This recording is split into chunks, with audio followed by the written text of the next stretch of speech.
旗袍的审美是比较优雅，我说是包裹着的美丽。我们这个作坊呢是比较典型的手工坊，全世界做高级定制都是这样的手工坊来做的。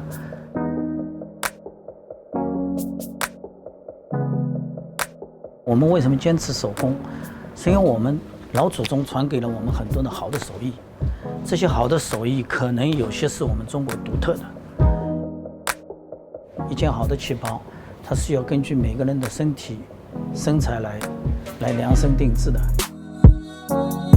旗袍从量身、选样，然后开版制作、试样，然后去做裁剪。绣完换之后再来合成制作，再来重新试样。以前呢，可能一个师傅把它全部都做完了。我们现在呢，都是分工的时代，每一道工序都需要不同的人。所以，如果是一件绣花的旗袍，差不多8个员工连续作战，连续的工序，然后才能够完工。所以这个过程是比较复杂的，特别绣花旗袍，你要准备2、3个月的时间是很正常的。这是一个机器的时代，就是手工就变得很稀有、很重要。你今天一件手工刺绣的旗袍，可能以后就是博物馆收藏品。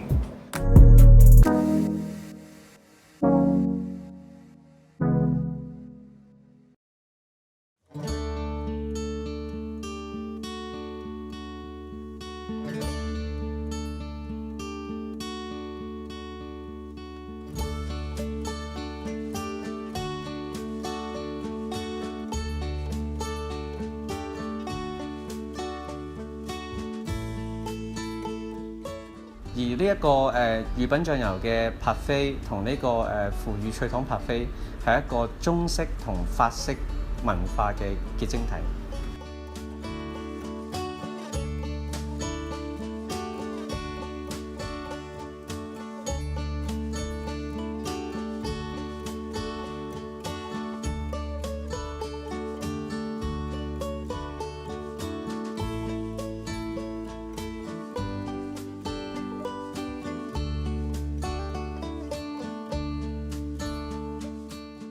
有呢個製造呢個腐乳帕菲、脆糖帕菲嘅概念咧，其實都係因為我婆婆咯。好細個嗰陣時，我阿婆叫我去攞腐乳食嘅時候，好多時都會叫我落一啲砂糖去放上去嘅。咁但係大個咗之後，原來係覺得，咦，砂糖可以將腐乳一啲黃豆嘅香味係提升咗出嚟嘅。